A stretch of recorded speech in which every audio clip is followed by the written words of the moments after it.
भारत में पहली बार ये दिखाया गया है कि स्नातक स्तर या स्नातक स्तर के छात्र इंजीनियरिंग के 2 पाठ्यक्रम समांतर रूप से कर सकते हैं और वे इंजीनियरिंग के 2 अलग अलग धाराओं में एक प्रमुख डिग्री और एक माइनर डिग्री प्राप्त कर सकते हैं, जैसे कि कंप्यूटर विज्ञान में प्रमुख डिग्री और मैकेनिकल में माइनर डिग्री। और आगे क्या कुछ कहा गया, देखिए ये वीडियो। नमस्कार, मैं Biswajoy Chatterjee, vice chancellor university of engineering and management UEM Jaipur.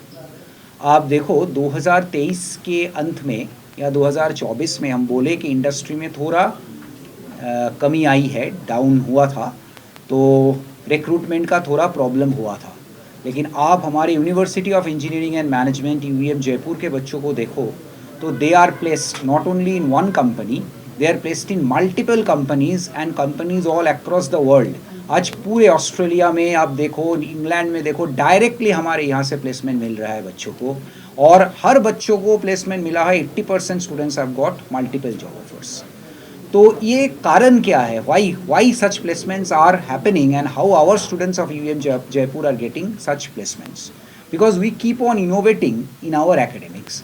आज हमारे बच्चे जयपुर में बैठ के 4 साल में कहीं पे भी बड़े से बड़े यूनिवर्सिटी, हार्वर्ड यूनिवर्सिटी मानो, MIT मानो, वहाँ के बड़े बड़े यूनिवर्सिटी से जितने चाहे उतना सर्टिफिकेट कोर्स कर सकते हैं। मान लो कोई बच्चा 4 साल पढ़ के निकलेंगे, उससे पहले वो 4 साल में वो 20 सर्टिफिकेट कोर्स हार्वर्ड से कर सकते हैं, 20 सर्टिफिकेट कोर्स MIT से कर सकते हैं, 30 गूगल से कर सकते हैं, जितना चाहो वो कर सकते हैं, एब्सोल्युटली फ्री ऑफ कॉस्ट। उसका कॉस्ट यूनिवर्सिटी इज पेइंग उसको करने के लिए।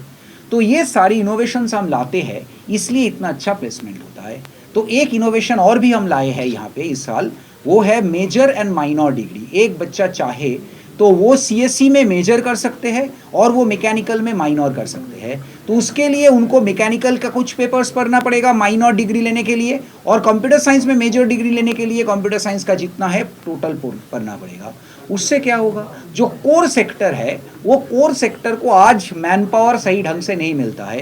क्यों नहीं मिलता है? क्योंकि उनको लगता है कि उनके पास जो मैन पावर वो लेंगे, कंप्यूटर साइंस का हो या मैकेनिकल का हो, ये वो मशीन तो जानता है लेकिन कोडिंग नहीं जानता। कोडिंग जानता है तो मशीन नहीं जानता, तो उनका मैन पावर पूरा नहीं हो पाता। तो वो मैन पावर उनको सही ढंग से हम प्रोवाइड कर पाएंगे अगर वो कंप्यूटर साइंस और मैकेनिकल दोनों ही जानता हो। तो वो जाके मशीन को ऑटोमेट कर सकते हैं, ऑटोमेशन के जरिए और जॉब क्रिएटेड होगा।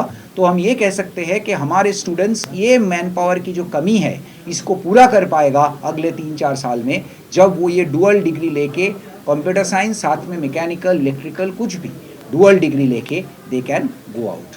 So UEM Jaipur is definitely going to provide very good manpower to the industry. Ayurveda compounder junior grade भर्ती पदों पर बढ़ोतरी होने पर कोरोना के कारण लेट हुए बैच 2020 के विद्यार्थी आज जयपुर भारतीय जनता पार्टी प्रदेश कार्यालय पर पहुंचे, जहां सभी अभ्यर्थियों ने मीडिया को अपनी समस्याओं से अवगत कराया। अभ्यर्थियों ने बताया कि वर्तमान में 315 पद जोड़कर भर्ती को और भी बड़ा बना दिया, लेकिन विभाग द्वारा Ayurveda nurse compounder junior grade भर्ती में कोरोना महामारी में लेट हुए 2020 के बैच को शामिल नहीं किया जा रहा है, जबकि अन्य सभी विभागों में कोरोना से लेट हुए अभ्यर्थियों को छूट दी गई थी। सर, आयुष नर्सिंग आयुर्वेद की है ना, कंपाउंडर विभाग में जो भर्तियाँ निकली है वो पहले निकली थी 947 कुछ करके, अभी उनमें 315 पद और ऐड कर दिए हैं। तो हमारी समस्या यही है, हमें यही कहना है सरकार से कि भाई जो 315 अगर पद ही आपने ऐड कर दिया तो एक बार लिंक खोल के हम लोगों को भी शामिल कर लिया जाए, क्योंकि लास्ट टाइम हम कोरोना के कारण लेट थे, हमारी कंप्लीट हो जाती बट हम कोरोना के कारण लेट थे। तो अगर अभी पद ऐड कर दिए हैं तो 315 वो यही हैं, तो लिंक ओपन करके हमें इसमें शामिल किया जाए, यही मांग है हमारी सर से। अगर वो मांगे वगैरह आपके नहीं मानते तो क्या है आपका क्या? सर फिर तो आंदोलन करना पड़ेगा सर। अभी अगर कोरोना से लेट है तो हमारी मतलब बात यही थी, बाकी की जितनी भी भर्तियां हुई है उनमें जितने भी पद में जोड़ा गया है, जिन भी भर्तियों में इसी सरकार ने उनको रीओपन किया है, उनको बच्चों को मौका मिला है, तो हमें भी मौका मिलना चाहिए, रीओपन होनी चाहिए एक बार। मांग को लेकर आप किन के पास गए थे क्या? सर हम CM के पास भी जाके, डिप्टी CM भी जाके आए, सचिवालय भी जाके आए, यहाँ भी आए हैं सर, काफ़ी टाइम आ चुके हैं सर। क्या रहा उनका, क्या कहा?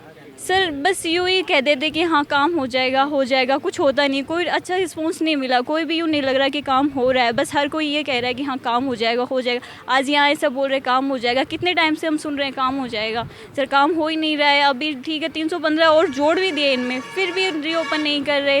फिर तो अभी लिस्ट विस्ट निकाल के कर देंगे तैयार, तो फिर हमें मौका कब मिलेगा, कब हुआ हमारा काम। इतनी बार आने का कोई फ़ायदा ही नहीं दिख रहा हमें, तो फिर अब आंदोलन ही करना पड़ेगा अगर नहीं सुनाई जाएगी, हमारी बात नहीं सुनी जाएगी तो।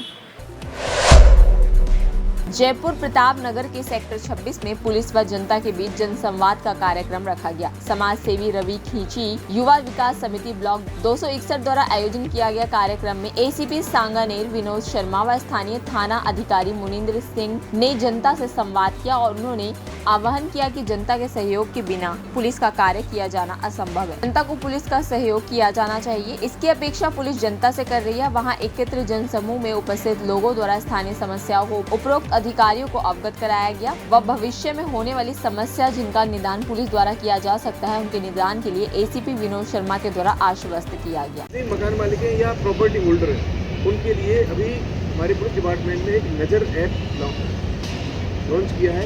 आप गूगल प्ले स्टोर से उस नज़र ऐप को आप डाउनलोड कर सकते हैं और नज़र ऐप के जरिए आप उसमें वेरिफिकेशन कर सकते हैं किराएदार। और आप अगर कोई ऐसा व्यक्ति है आपके आस पड़ोस में, मैं फिर ये बात कर रहा हूँ, आप रिपीट कर रहा हूँ कि अगर कोई आपके आस पड़ोस में ऐसा कोई बिल्डिंग है, व्यक्ति है जहाँ किराएदार रहते हैं, आपको उन्हीं व्यक्ति की संदिग्ध लगती है, आपको लगता है कि ये इन किराएदारों का वेरिफिकेशन नहीं हुआ है, तो आप हमें एक गुमनाम लेटर भेज दें, हम उस पर कार्रवाई करेंगे, उसका वेरिफिकेशन करवाएंगे और हम वो तलाशी भी देंगे।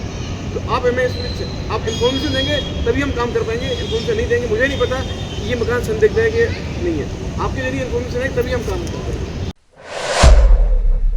केंद्रीय गृह मंत्री अमित शाह ने मणिपुर में सुरक्षा स्थिति की समग्र समीक्षा की और यह सुनिश्चित करने के निर्देश दिए कि मणिपुर में हिंसा की कोई और घटना न हो।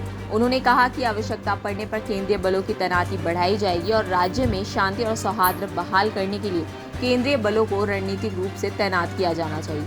उन्होंने यह भी निर्देश दिया कि हिंसा करने वालों के खिलाफ कानून के अनुसार सख्त कार्रवाई की जानी चाहिए। पेपर लीक के खिलाफ बिहार में सख्त कानून बनेगा। आगामी विधानसभा सत्र में इससे जुड़ा प्रस्ताव लाया जाएगा। राज्य में पेपर लीक की बढ़ती घटनाओं को देखते हुए मुख्यमंत्री नीतीश कुमार ने निर्देश दिया है। इसमें कहा गया है कि परीक्षाओं में पारदर्शिता बनी रहे और किसी प्रकार की अनियमितता न हो। इसको लेकर एक सख्त कानून बनाने का प्रस्ताव आगामी विधानसभा सत्र में लाया जाएगा। इसी तरह देश दुनिया की तमाम जानकारी के लिए आप बने रहिए द फ्रीडम न्यूज के साथ।